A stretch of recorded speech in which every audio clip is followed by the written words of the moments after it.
Hello guys! Welcome to my vlog! Samahan nyo nga akong pupunta sa school. Ayan, nakabihis na nga po ako. Nagsuklay nga po ako dyan. Nagmamadali nga ako dyan kasi hindi ako pwedeng malate.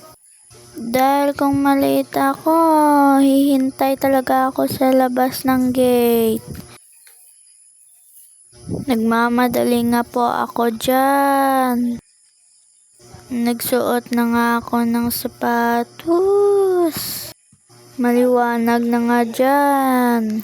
Dahil 6 AM na nga. Yan na nga, inaayos ko na nga yung pants ko. Pasayaw-sayaw ka pa, malilate ka na. Uy, tama na yan. Ang gulo ng mga aso. Sana kagatin ka. Huy, hindi. Yan na nga, kinuha ko na yung bag ko. Pasensya na nga dahil gantong boses ko. Medyo masakit nga ang ulo ko. Naglagay din nga po ako ng baby oil dahil maganda ito sa buhok ko. Yan ang araw ang ginagawa ko. Nilalagyan ko ng baby oil. Yan, dami pa akong arte. Nagmamadali na nga. Tapos na nga ako. Parang ginagaya ko na si Ate Erica.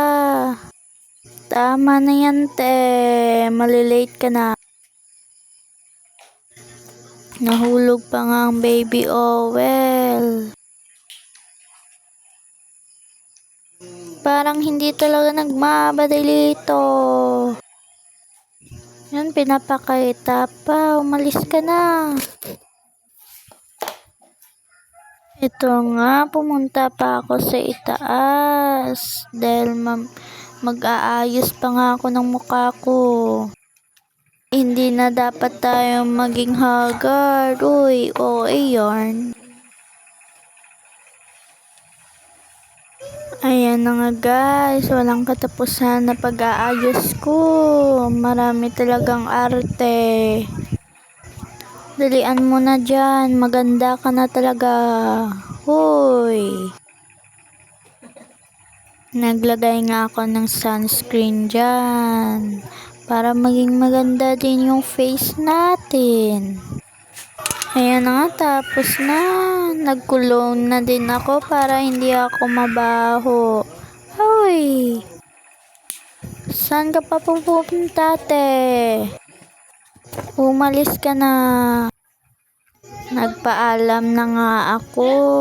Ayan nga ang bunso ko, bagong gising. Ayan na nga, papunta na nga ako ng school. Ayan na nga, naglalakad na nga ako. Marami pa akong arte. Ilagay ko nga ang baon ko sa bag ko kasi baka mawala yan. Ang nahirapan nga ako dyan dahil may camera pa. Ayan na nga, pasakay na nga ako sa motor. Ito na nga, papunta ng school. Malapit na nga. Sana hindi na din ako na late, no?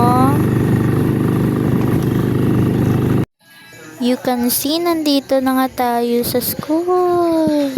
Hindi tayo na late. Hinihintay ko pa nga ang first subject namin.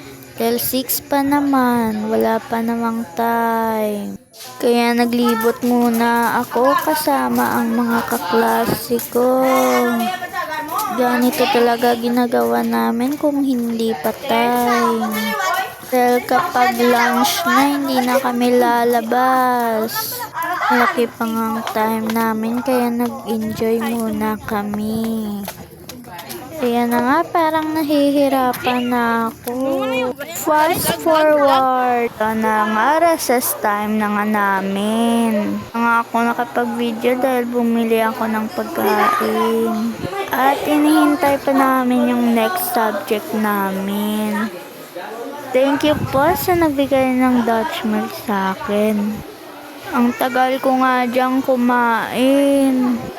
Ito na nga, tapos na nga kumain. Nagpahinga nga ako dyan dahil mamaya nandyan ang next subject. Fast forward. Ayan nga, lunch na nga. Tapos na nga akong kumain. Hindi nga ako nakapag-video dahil hindi ko mahanap kung saan ilalagay yung cellphone. Nag-ayos na nga ako ng buhok ko. Tapos na nga sa buhok ko. Oh, ayan. Uwian na nga. Kasama ko nga pauwi yung mga friends ko. Hihintay pa nga kami sa gate. Dahil hindi pa naman time ng uwian. Ayan na nga, nakalabas na nga ako ng gate. Kaya ayun lang. Bye!